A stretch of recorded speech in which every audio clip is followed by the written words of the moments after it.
Chapter 5 The Last of the Blind Man. My curiosity, in a sense, was stronger than my fear, for I could not remain where I was, but crept back to the bank again, whence, sheltering my head behind a bush of broom, I might command the road before our door. I was scarcely in position ere my enemies began to arrive, 7 or 8 of them, running hard, their feet beating out my time along the road, and the man with the lantern some paces in front. 3 men ran together, hand in hand, and I made out, even through the midst, that the middle man of this trio was the blind beggar. The next moment his voice showed me that I was right. "Down with the door," he cried. "Aye, aye, sir," answered 2 or 3, and a rush was made upon the Admiral Benbow, the lantern-bearer following.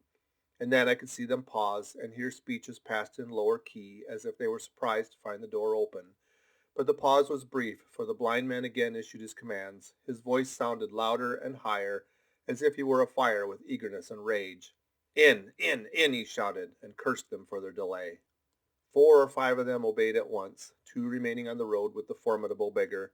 There was a pause, then a cry of surprise, and then a voice shouting from the house, "Bill's dead!"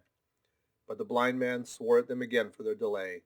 "Search him, some of you shirking lubbers, and the rest of you aloft and get the chest," he cried. I could hear their feet rattling up our old stairs, so that the house must have shook with it. Promptly afterwards, fresh sounds of astonishment arose.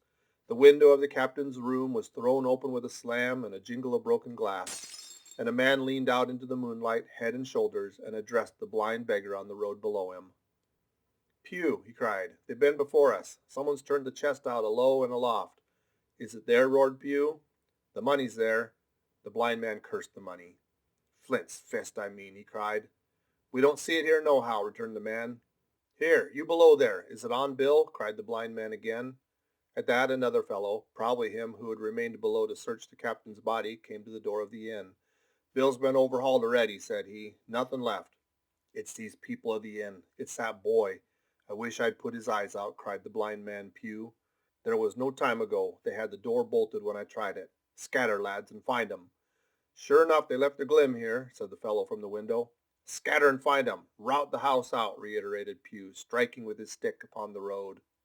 Then there followed a great to-do through all our old inn, heavy feet pounding to and fro, furniture thrown over, doors kicked in, until the very rocks re-echoed, and the men came out again one after another on the road and declared that we were nowhere to be found. And just the same whistle that had alarmed my mother and myself over the dead captain's money was once more clearly audible through the night, but this time twice repeated. I had thought it to be the blind man's trumpet, so to speak, summoning his crew to the assault, but I now found that it was a signal from the hillside toward the hamlet, and from its effect upon the buccaneers, a signal to warn them of approaching danger. "There's Dirk again," said one. "Twice. We'll have to budge, mates." "Budge, you skulk," cried Pew. "Dirk was a fool and a coward from the first. You wouldn't mind him. They must be close by. They can't be far. You have your hands on it. Scatter and look for him, dogs. Oh, shiver my soul," he cried, "if I had eyes." This appeal seemed to produce some effect, for 2 of the fellows began to look here and there among the lumber, but half-heartedly, I thought, and with half an eye to their own danger all the time, while the rest stood irresolute on the road. "You have your hands on thousands, you fools, and you hang a leg. You'd be rich as kings if you could find it, and you know it's here, and you stand there skulking. There wasn't one of you dared face Bill, and I did it, a blind man. And I'm to lose my chance for you. I'm to be a poor, crawling beggar, sponging for rum when I might be rolling in a coach. If you had the pluck of a weevil and a biscuit, you would catch them still." "Hang it, Pew, we've got the doubloons," grumbled one. "They might have hid the blessed thing," said another. "Take the Georges, Pew, and don't stand here squalling." Squalling was the word for it. Pew's anger rose so high at these objections till at last, his passion completely taking the upper hand, he struck at them right and left in his blindness, and his stick sounded heavily on more than one. These in their turn cursed back at the blind miscreant, threatening him in horrid terms, and tried in vain to catch the stick and wrest it from his grasp.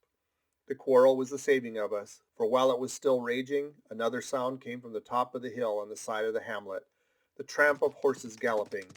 Almost at the same time a pistol shot, flash and report, came from the hedge side, and that was plainly the last signal of danger, for the buccaneers turned at once and ran, separating in every direction, one seaward along the cove, one slant across the hill, and so on, so that in half a minute not a sign of them remained but Pew. Him they had deserted, whether in sheer panic or out of revenge for his ill words and blows I know not. But there he remained behind, tapping up and down the road in a frenzy, and groping and calling for his comrades. Finally he took a wrong turn and ran a few steps past me toward the hamlet, crying, "Johnny, Black Dog, Dirk," and other names. "You won't leave old Pew, mates, not old Pew." Just then the noise of horses topped the rise, and 4 or 5 riders came in sight in the moonlight and swept at full gallop down the slope. At this Pew saw his error, turned with a scream, and ran straight for the ditch into which he rolled. But he was on his feet again in a second and made another dash, now utterly bewildered, right under the nearest of the coming horses. The rider tried to save him, but in vain. Down went Pew with a cry that rang high into the night, and the 4 hoofs trampled and spurned him and passed by. He fell on his side, then gently collapsed upon his face and moved no more. I leaped to my feet and hailed the riders. They were pulling up at any rate, horrified at the accident, and I soon saw what they were. One, tailing out behind the rest, was a lad that had gone from the hamlet to Dr. Livesey's. The rest were revenue officers, whom he had met by the way, and with whom he had had the intelligence to return at once. Some of the news of the lugger in Kit's Hole had found its way to Supervisor Dance, and set him forth that night in our direction, and to that circumstance my mother and I owed our preservation from death. Pew was dead, stone dead. As for my mother, when we had carried her up to the hamlet, a little cold water and salts, and that soon brought her back again, and she was none the worse for her terror, though she still continued to deplore the balance of the money. In the meantime, the supervisor rode on as fast as he could to Kit's Hole, but his men had to dismount and grope down the dingle, leading and sometimes supporting their horses in continual fear of ambushes. And so it was no great matter for surprise that when they got down to the hole, the lugger was already under way, though still close in. He hailed her, a voice replied, telling him to keep out of the moonlight or he would get some lead in him, and at the same time a bullet whistled close by his arm. Soon after, the lugger doubled the point and disappeared. Mr. Dance stood there, as he said, like a fish out of water, and all he could do was to dispatch a man to B to warn the cutter. And that, said he, is just about as good as nothing. They got off clean, and there's an end. Only, he added, I'm glad I trod on Mr. Pew's corns, for by this time he had heard my story. I went back with him to the Admiral Benbow, and you cannot imagine a house in such a state of smash. The very clock had been thrown down by these fellows in their furious hunt after my mother and myself, and though nothing had actually been taken away except the captain's money bag and a little silver from the till, I could see at once that we were ruined.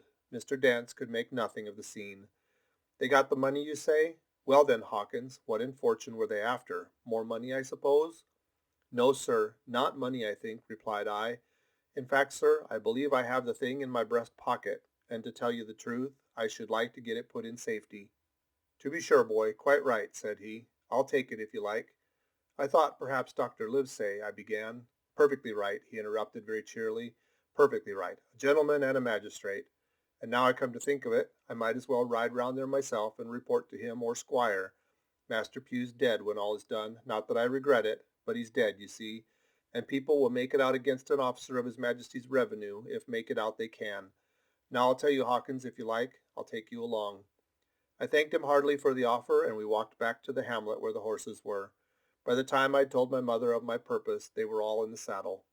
Dogger, said Mr. Dance, you have a good horse. Take up this lad behind you. As soon as I was mounted, holding on to Dogger's belt, the supervisor gave the word, and the party struck out at a bouncing trot on the road to Dr. Livesey's house. End of chapter 5.